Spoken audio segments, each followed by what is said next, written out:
Hello everyone, welcome to PW only IAS. और आइए पढ़ते हैं, जानते हैं पेपर 2 के बारे में। कैसा था इस बार का पेपर? पेपर 1 तो हालांकि प्रेडिक्टेबल था, थोड़ा इजियर भी था। जानते हैं जी इस पेपर 2 इस बार कैसा रहा। इस बार के क्वेश्चंस अगर आप देखिए, जर्नली क्वेश्चंस जो हैं वो वैसे ही रहे जो न्यूज में थे। तो इन न्यूज टॉपिक को हमें हमेशा ध्यान से पढ़ के जाना चाहिए। और रिसेंटली कोई चीज सबसे ज्यादा न्यूज में थी पिछले एक साल से, तो वो यूनिफॉर्म सिविल कोड के बाद कुछ अगर था तो वो था वन नेशन वन इलेक्शन का प्रिंसिपल। और इसी पर लेकर पहला क्वेश्चन पूछा गया, examine the need of electoral reforms as suggested by various committees। अब यहाँ clearly you need to know कि इससे जुड़ी हुई कौन कौन सी कमिटीज हैं। इसीलिए हम कंसिस्टेंटली कोशिश कर रहे थे अपने वीडियोस में भी कि कमिटीज को लेकर सारे के सारे टॉपिक्स आपको क्लियर हो, कौन सी कमिटी क्या रिकमेंडेशन दे रही है, कौन से इंपॉर्टेंट केसेस हैं, क्योंकि मेंस पे आप सीधा सीधा उसको इन्वॉल्व कर सकते हो अपने आंसर शीट्स में। तो बिल्कुल वही पूछा गया, और पूछा गया कि क्या इसकी अप्रोच होनी चाहिए। तो स्ट्रेट फॉरवर्ड इजी क्वेश्चन। अगला क्वेश्चन देखिए, again something which was in news, like recently लोक अदालत के बारे में खबर आई थी कि 1 करोड़ से भी ज्यादा केसेस उन्होंने रिजॉल्व किए। और हमें पता है जुडिशरी के ऊपर कितना ज्यादा ओवरबर्डन सिनेरियो भी बना हुआ है, वो काफी ज्यादा बोझ में है, जहां उनको सारे अपने केसेस सॉल्व करने में सालों लग जाएंगे। और इस सिनेरियो में हमसे ये पूछा गया कि लोक अदालत और आर्बिट्रेशन ट्राइब्यूनल्स में क्या डिफरेंस है। Explain and distinguish between Lok Adalat and arbitration tribunals whether they entertain civil as well as criminal cases. तो यहाँ सिंपल से आपको दो चीजें पूछी गई, हम ऑलरेडी जानते हैं, जुडिशरी न्यूज में थी। जैसे हम डिस्कस करते हैं कि लोक अदालत और ट्राइब्यूनल्स बहुत इंपॉर्टेंट स्टेप है टू अनबर्डन द जुडिशरी। तो क्या डिफरेंस है, उनके क्या की एस्पेक्ट्स हैं, और क्या वो केवल सिविल या क्रिमिनल केसेस को भी हैंडल करते हैं, पूछा गया। Again it was on expected lines, हमने इसको बार बार डिस्कस भी किया था। क्वेश्चन नंबर 3 पे आते हैं। The growth of cabinet system has practically resulted in marginalization of parliamentary supremacy, elucidate। यहाँ देखिए, कैबिनेट सिस्टम के आने के बाद होता क्या है कि जो कैबिनेट मिनिस्ट्री होती है, जो कैबिनेट के मंत्री होते हैं, मेजरली वही सारे डिसीजन लेते हैं। सो इस डिसीजन मेकिंग में होता यह है कि जो एक पार्लियामेंट्री हमारा एक सिस्टम है, एक स्पिरिट है, जहां पर कलेक्टिव रिस्पॉन्सिबिलिटी की बात आती है, जो पार्लियामेंटेरियंस चुन के आते हैं, they all shall have some sort of weight in decision making, in policy making, वहां वो थोड़ा कम हो जाता है। तो कैबिनेट सिस्टम को हमेशा से इस वजह से क्रिटिसाइज किया जाता है। हम पॉलिटी जब पढ़ते हैं इसको डिस्कस करते ही करते हैं। So again it is all about static part, जहां पर अगेन कैबिनेट को लेकर थोड़ी बात थी, इलेक्शन हुआ है पिछले साल ही, तो ये भी न्यूज का टॉपिक था और इट वॉज एक्सपेक्टेड। जर्नली हम इसके बारे में पॉइंटर्स अपने कोर सब्जेक्ट्स में पढ़ते ही पढ़ते हैं, तो आप इसको उस हिसाब से सॉल्व कर सकते हैं, कोई कॉम्प्लिकेशन यहाँ नहीं है। नेक्स्ट क्वेश्चन देखिए, the duty of CAG is not merely to ensure the legality of expenditure but also its propriety। तो यहाँ ऑलरेडी आपको पता है कि सीएजी एक इंपॉर्टेंट कॉन्स्टिट्यूशनल बॉडी है, जिसका काम होता है कि जो एक्सपेंडिचर हुआ है और किस तरह से एक्सपेंडिचर हुआ है, वो दोनों की लीगैलिटी को चेक किया जाए, और कौन स्पेंड कर रहा है ये भी चेक किया जाए, किस तरह से स्पेंड कर रहा है ये भी चेक किया जाए। और सीएजी का जब हम चैप्टर पढ़ते हैं तो इन चीजों को डिटेल में पढ़ते हैं। रिसेंट जो अब पिछले 10 सालों की बात अगर करेंगे तो सीएजी का रोल कंसिस्टेंटली इंप्रूव हुआ है। तो सीएजी का किस तरह से एक इंपॉर्टेंट रोल इंप्रूव हुआ है, उनका क्या स्पेसिफिक रोल है, उसकी क्लैरिटी अगर आपके पास है तो आप इस क्वेश्चन को इजीली हैंडल कर सकते थे। और हम कोशिश करते हैं कि पार्लियामेंट्री बॉडीज जो कॉन्स्टिट्यूशनली बॉडीज हैं, नॉन कॉन्स्टिट्यूशनल बॉडीज हैं, उनको हम डिटेल में पढ़े, स्टैट्यूटरी बॉडीज को, उनसे क्वेश्चन अक्सर आता ही है, तो उसी लाइन पर था। फिफ्थ को अगर हम देखें तो analyse the role of local bodies in providing good governance at local level and bring out the pros and cons merging the rural local bodies with the urban local bodies। यहां पूछा गया है कि किस तरह से जो लोकल लेवल पे गुड गवर्नेंस स्टैब्लिश करेंगे, लोकल बॉडीज का क्या रोल उसमें रहता है। तो अगर हम रूरल लोकल बॉडीज को अर्बन लोकल बॉडीज को मिक्स कर देंगे तो क्या उसके प्रोस है या उसके क्या उसके कॉन्स है। तो हालांकि अगर आप पहला पार्ट को मेंशन करो तो आपको क्लियरली कई सारे एग्जांपल दिखेंगे जहां लोकल कम्युनिटीज ने, लोकल बॉडीज ने, चाहे आप पंचायत की बात करो, म्यूनिसिपैलिटीज की बात करो, उन्होंने बहुत बड़ा रोल निभाया है स्वच्छता में, गवर्नेंस में, एरिया की एडमिनिस्ट्रेशन में। वो एक बहुत इंपॉर्टेंट एस्पेक्ट है जहां आप एग्जांपल भी दे सकते हैं। Then in the second part of the statement आपको पता है कि ग्रास रूट लेवल पे डेमोक्रेटाइजेशन के लिए आपको लोकल बॉडीज का इंडिपेंडेंट होना बहुत जरूरी है। और अगर रूरल आप लोकल बॉडीज की बात करो, they face a different challenge and they have to handle those challenges. और अर्बन का अलग है, दोनों के कॉन्स्टिट्यूशनल प्रोविजंस भी अलग हैं, दोनों के इश्यूज भी अलग हैं, दोनों के चीजें सॉर्ट आउट करने के तरीके भी अलग अलग हैं। तो मर्ज करने के बाद दिक्कतें बढ़ेंगी। प्रोज अगर आपको लिख रहे हो तो आप कह सकते हो शायद फाइनेंशियल कैपेसिटी बढ़ जाए, एक कोऑर्डिनेशन मैकेनिज्म बेहतर हो जाए, we could build better plans and implement them, वो चीजें हैं। बट स्टिल प्रो कॉन्स भी डिस्कस करना, कंपैरेटिवली आप इसको सॉल्व कर सकते हो। 6 वाले में अगर हम देखें, public charitable trust have a potential to make India's development more inclusive as they relate to certain vital public issues comment, public charitable trust, ये एक ऐसा टॉपिक है जिसको आमतौर पे स्टूडेंट्स थोड़ा सा नेग्लेक्ट कर देते हैं, इसके बारे में उतनी पढ़ाई नहीं करती। पर रिसेंटली अगेन एक ऐसा काम हुआ था जिसके बाद पब्लिक चैरिटेबल ट्रस्ट बहुत ज़्यादा न्यूज़ में थे। श्री राम मंदिर की जब हम बात करें, वहां उसके आसपास कई सारी और न्यूज़ आई थी जहां ट्रस्ट की बात की गई थी। तो क्या उनका रोल है, किस तरह से वो इंडिया की सोसाइटी और गवर्नेंस में एक इंक्लूसिविटी ला सकते हैं डेवलपमेंट में, उसके ऊपर फोकस किया गया। तो वहां 150 वर्ड्स पे आप इजीली इसको स्ट्रक्चर कर सकते थे। हालांकि ये ऐसा टॉपिक है जो जनरली हम स्टैटिक में उतना कवर नहीं करते हैं। एज मैं जनरल स्टूडेंट्स की बात करूं तो अगर 7th की बात करें, 7th क्वेश्चन की, तो poverty and malnutrition create a vicious cycle adversely affecting human capital formation, what step can be taken to break the cycle। यहां अगर आप ध्यान दें तो पूछा गया पॉवर्टी के बारे में, मेल न्यूट्रिशन के बारे में, हर साल इस पे क्वेश्चन आता है। Poverty, mail nutrition, women issues, इस पे और सेफ्टी सिक्योरिटी, इस पे लगातार क्वेश्चन आते हैं। इस बार फिर ये रिपीट हुआ, यही क्वेश्चन सिंपल पूछ रहा है। इस बार एक ऐसे भी इससे मिलता जुलता आ चुका है। तो कैसे ह्यूमन कैपिटल फॉर्मेशन को वो इम्पैक्ट कर रहे हैं, क्या स्टेप गवर्नमेंट को लेने चाहिए, क्या स्टेप लिए गए हैं। तो गवर्नमेंट स्कीम्स जो से जुड़ी हुई हैं, पोषण अभियान की आप बात कर लो, या फिर आप जो नॉरिशमेंट की बात कर लो, वुमेन, प्रेग्नेंट वुमेन के को लेकर, या फिर अर्ली चाइल्डहुड केयर में जो गवर्नमेंट स्कीम्स हैं ऑलरेडी वो हम डिस्कस करते हैं, तो वहां से आप इसको इजीली टैकल कर सकते हो। Again it is a predictable question, हर साल इस पे आता ही आता है क्वेश्चन। 8th वाले पे देखें क्वेश्चन में, तो doctrine of democratic governance make it necessary that the public perception of integrity and commitment of civil servant becomes absolutely positive। Discuss the doctrine of democratic governance। यहां अगर आप ध्यान दें तो क्लियर बात यह है कि किसी भी सिविल सर्वेंट को उसकी इंटीग्रिटी के लिए ही जाना जाना चाहिए। बेसिक सी कहानी, तभी कोई रिस्पेक्ट करेगा, तभी जो रूल ऑफ लॉ एस्टेब्लिश हो पाएगा। और रिसेंटली सिविल सर्वेंट्स काफी ज्यादा, कुछ सिविल सर्वेंट्स न्यूज में रहे। पूजा खेड़कर के वाली जो न्यूज थी, उसके बाद जो कुछ आरोप और लगे, तो उन चक्करों में कहा जा रहा था कि थोड़ा सा ये भी न्यूज में टॉपिक था, जो गवर्नेंस है उसमें कितना इंपॉर्टेंट है इंटीग्रिटी, कमिटमेंट, तो वो हमेशा पॉजिटिव रहना चाहिए, इस पर क्वेश्चन मार्क नहीं आना चाहिए। कई सारी कॉन्स्टिट्यूशनल बॉडीज के ऊपर भी क्वेश्चन मार्क्स उठने स्टार्ट हो गए थे। तो again we had this in news also, again in governance, even in ethics you read about this. तो वहां से आप इसके कुछ पॉइंटर्स एथिक्स के पॉइंट से भी ऐड कर सकते हो। Not a very difficult question to handle. अभी मैं एनालाइज पूरा नहीं कर रहा, we are just getting the first reaction कि कैसे क्वेश्चंस आ रहे हैं। तो देखिए, अगर गवर्नेंस की बात करूं या अभी तक मैं बात करूं सोसाइटी की, सोशल इश्यूज की, तो क्वेश्चन उसी तरह से हैं जिस तरह से आते हैं। पॉलिटी में भी बेसिक स्टैटिक्स से क्वेश्चन पूछा गया, इन न्यूज टॉपिक पे पूछा गया, पॉवर्टी, मेल न्यूट्रिशन और अर्ली चाइल्डहुड केयर, प्रॉपर्टी, इस पे क्वेश्चन आते ही आते हैं। 9th पे अगर हम जाएं, the West is fostering India as an alternative to reduce dependence on China's supply chain and a strategic ally to counter China's political and economic dominance। Explain this statement with examples। Again, supply chain initiative लगातार news में था। China +1 की बात हम बार बार कर रहे थे IR के अपने क्लासेस में भी और वीडियोस में भी। तो यहाँ सिंपल सा पूछा जा रहा है, क्या चाइना का पॉलिटिकल और इकोनॉमिक डोमिनेंस कैसे कैंसिल किया जा सके, किस तरीके से। तो BRI में उसका क्या कंपोनेंट है, इंडिया क्वाड के साथ क्या इनिशिएटिव लेके आ रहा है, इसके बाद SCRI का क्या इनिशिएटिव है। तो उन जगहों पर कैसे भारत एक इंपॉर्टेंट अल्टरनेटिव बन रहा है। उसके जो इंपॉर्टेंट इनिशिएटिव्स थे, चाहे IPEF की बात कर लो, वहां पर भी इनिशिएटिव सप्लाई चेन का शुरू किया गया। तो वो सभी एस्पेक्ट आपको यहाँ डिस्कस करने थे। अगेन सप्लाई चेन पे लगातार फोकस था पिछले 1 साल से, न्यूज का और क्लासेस में भी डिस्कस किया गया था। 10th पे आते हैं, critically analyze India's evolving democratic, economic and strategic relations with the Central Asian republics, highlighting the increasing significance in regional and global geopolitics। अगर वो सेंट्रल एशिया की हम बात करें तो यहाँ एनर्जी डिप्लोमेसी इंडिया का प्राइमरी फोकस रहा है।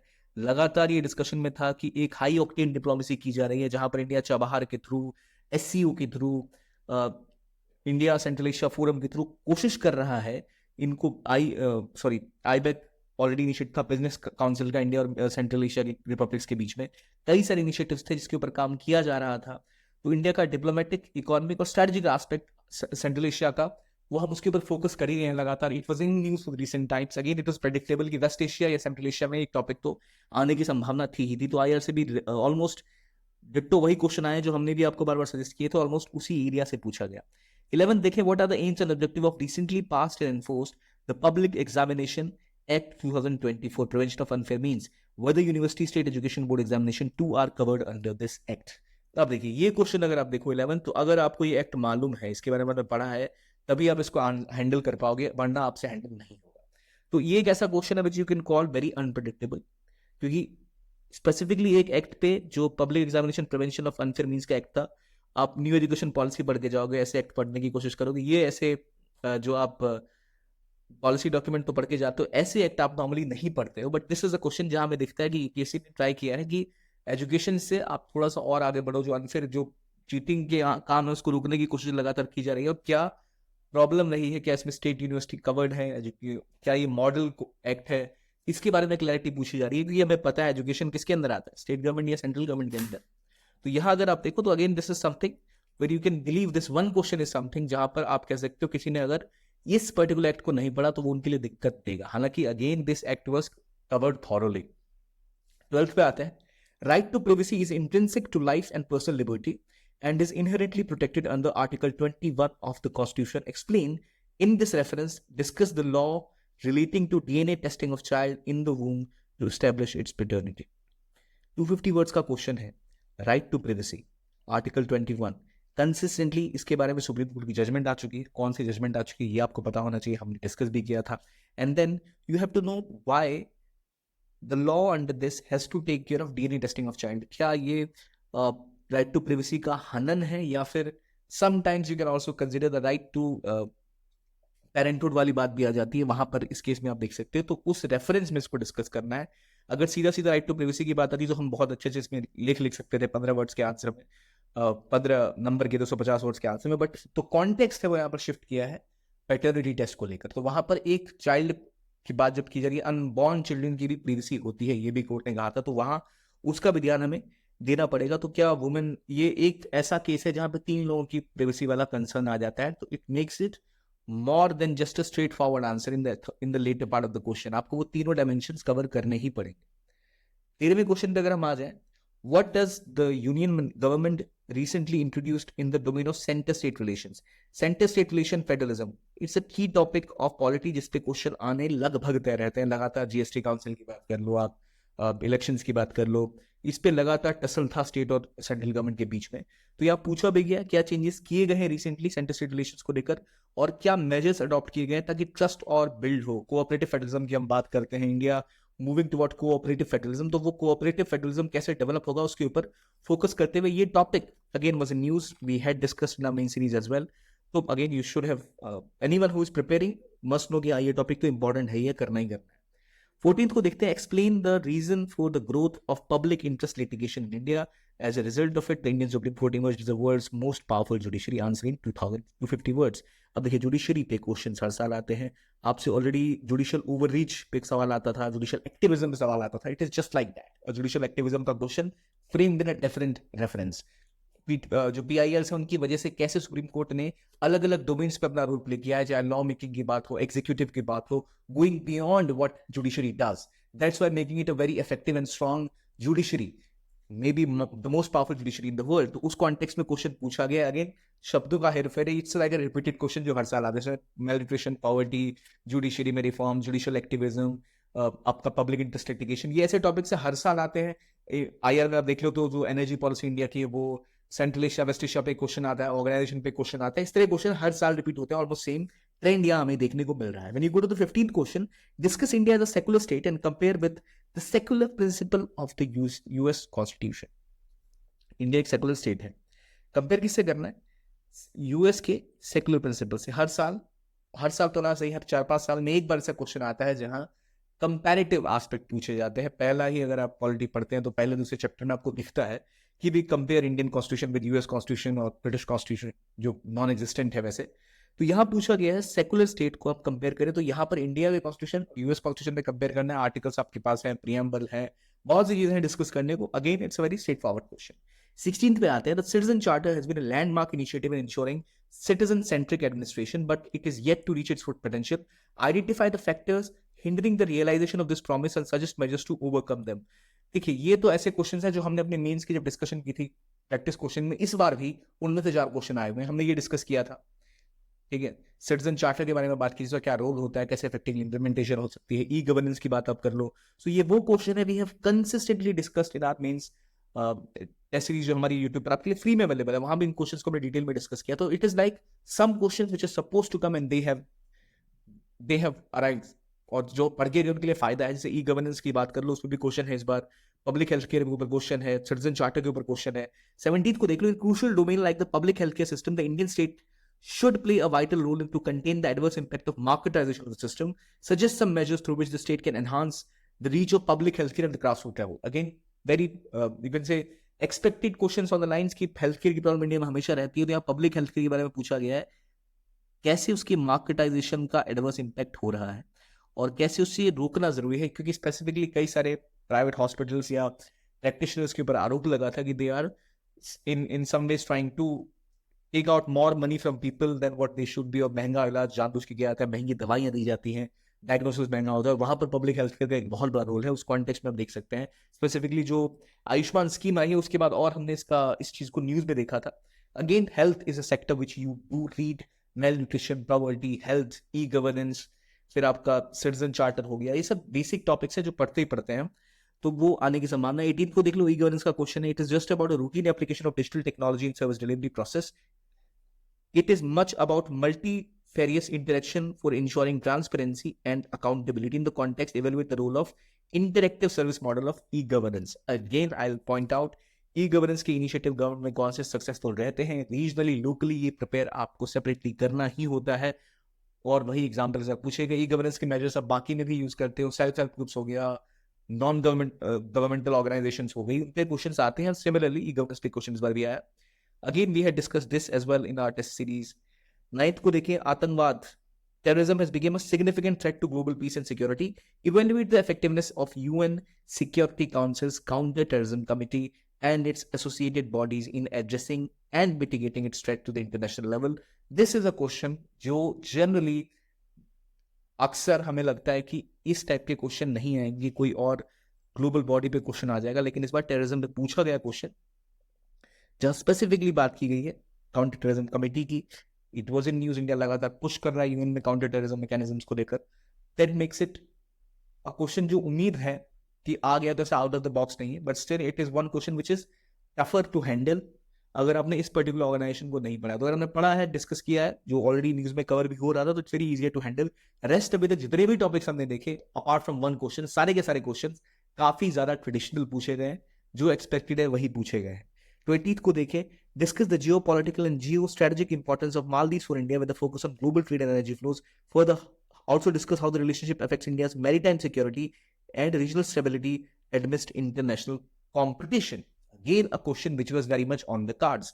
मालदीव्स के हम इतने सालों से परेशानियां झेल रहे हैं, और इस बार तो काफी ज्यादा न्यूज में था, वहां पर सरकारें बदलती है तो इंडिया का एटीट्यूड बदलता है। वहां मैरीटाइम सिक्योरिटी को लेकर इंडिया कौन कौन से इनिशिएटिव रन करता है, क्या मालदीव्स का रोल है, कैसे आप मलक्का का एस्पेक्ट ला सकते हो, बीआरआई का डिस्कशन ला सकते हो, जो चाइना के साथ कंपटीशन है वो डिस्कस कर सकते हो, रेडिकुलेशन बढ़ रहा है वो डिस्कस कर सकते हो। सो इन दैट डायमेंशन मालदीव्स वाला क्वेश्चन भी was on expected lines, something which you can expect. वही 4 आईआर के क्वेश्चन, 4 आपके गवर्नेंस के क्वेश्चन पूछे गए हैं। So comparatively it's almost on the similar line. अगर हम जनरली देखें भी तो आप हैंडल कर सकते थे, क्वेश्चन कंपैरेटिवली इजियर था। ऑलवेज रिमेंबर कि आपको स्टैटिक पॉइंटर तैयार करने हैं और हमेशा मेंस के लिए करंट अफेयर्स पे अपना ध्यान जमा के रखना है। करंट अफेयर्स में जो भी बॉडी न्यूज में है, जो भी आर्टिकल्स न्यूज में है, कोई केसेस है, तो वो आपको कवर करने और साथ में स्टैटिक की तैयारी साथ साथ करनी है। इसलिए हम आपके लिए इनिशिएटिव ग्रहण करते हैं, क्लासेस, टेस्ट सीरीज सब है आपके लिए which you can focus on. Again I will say this question is not very tough, comparatively easier to handle if you have followed through on the basic work of your mains preparation. ये थी आज की discussion. Comment section में बताइए आपको कैसा लगा question paper, और इनमें से कितने क्वेश्चन हैं आप आंसर कर पाएंगे। अगेन ढेर सारे क्वेश्चन है, so you have to practise and write a lot. बिना राइटिंग प्रैक्टिस के ये टेस्ट, ये एग्जाम पार पाना वैसे ही मुश्किल है, जो आप कर ही रहे होंगे। Thank you for watching and have a nice day.